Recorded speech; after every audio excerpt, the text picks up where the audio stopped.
When Melissa told me about it, I thought she was joking.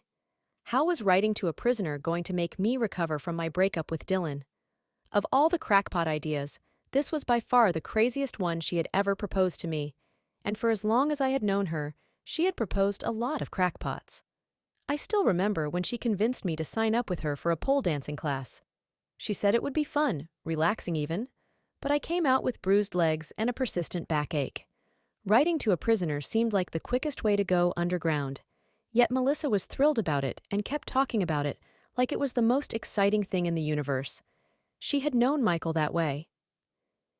He was in for sneaking into his biology professor's office in college to manipulate some test results.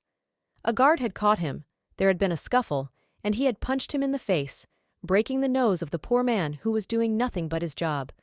He was supposed to serve 8 months, but in the end he only served 5 months inside. 5 months in which he and Melissa had exchanged dozens and dozens of messages. I decided to look at the site out of sheer curiosity. I told myself it was just for laughs, behind the backs of the ugly mugs who were posting their details online in the hope someone would contact them. The page in question belonged to Tallahassee Prison, only 20 minutes from where I lived. There was a section called Pen Pals, and clicking on it gave access to dozens, hundreds of profiles. Soon, I found my laptop screen dotted with small photographs of smiling men and women.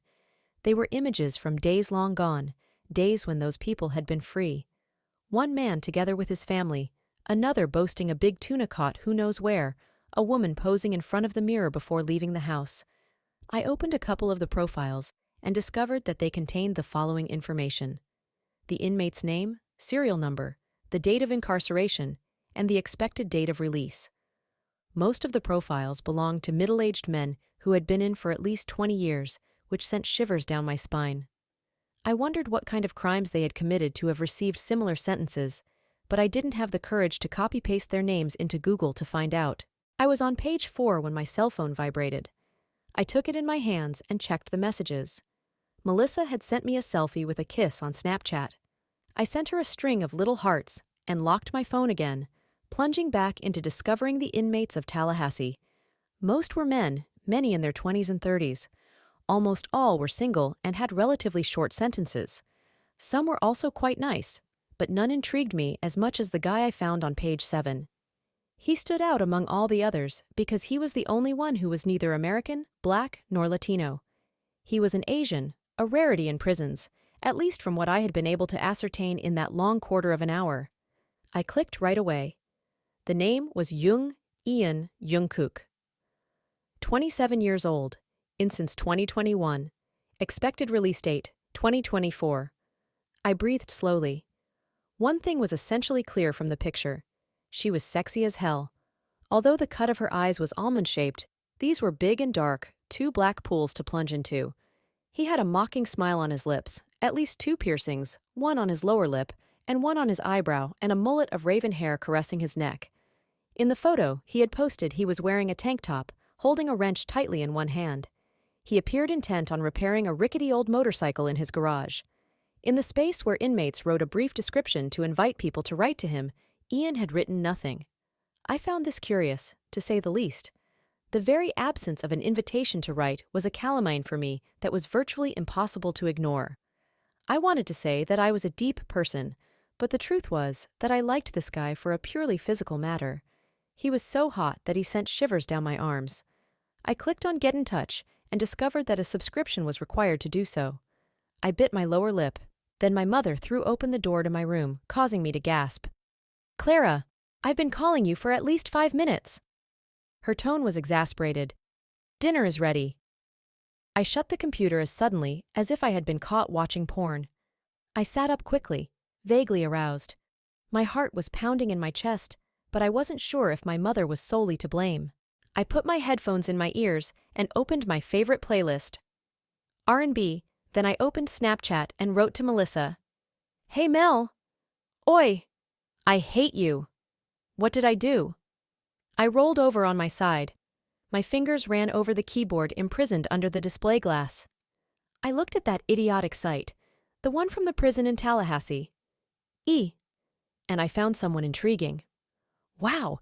Has the Ice Queen found someone who makes the frigid heart in her chest tremble? I rolled my eyes. Get it over with, Mel. Have you written to him yet? No, you didn't tell me it was paid. It's only $10 and you only have to pay it once anyway.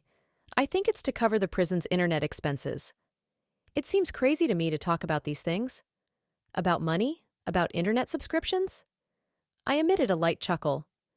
Mel, don't be a jerk. Do you realize what you're making me do? I'm not making you do anything at all.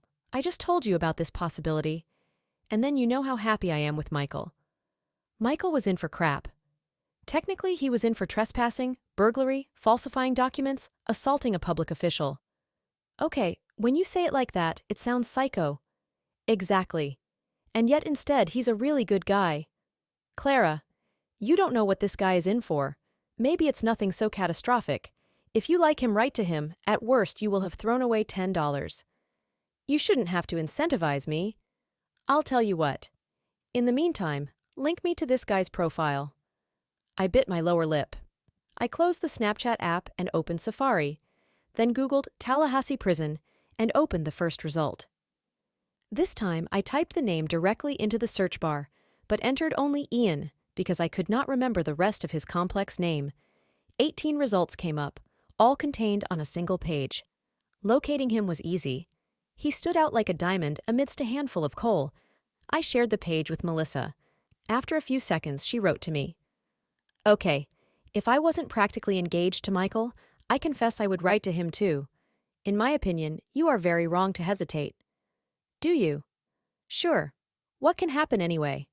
If he seems like a dangerous guy, just stop responding to him. It's not like it used to be that you had to send letters to each other and write your home address. Nowadays, everything happens via chat. You are really tempting me. Do it! For the rest of the evening, we chatted about school, the latest season of our favorite TV series, and other nonsense. I managed to distract myself enough not to think about either Ian or the desire burning inside me. Eventually, I fell asleep with the phone in my hand, Melissa's chat open. That night, I dreamed I was the prisoner, as Ian stood outside my cell. He was wearing a guard's uniform, a stern look on his face. I was wearing only the orange prison jumpsuit, but underneath that, I wore nothing. I was sitting on the rough, raw, icy asphalt floor. Ian looked at me as if he hated me. Come closer to the bars, he said. I stood up and obeyed. When he was close enough, Ian's hand slipped between the metal rods, grabbed my wrists, and pulled me toward him until my cheekbones slammed against the metal. The rest of Clara's dream cannot be posted on YouTube. Subscribe to the channel and comment to receive the link to the full audiobook. Otherwise, click on the Wattpad link in bio. Consider subscribing to the channel and leave a comment to support my work. Thank you.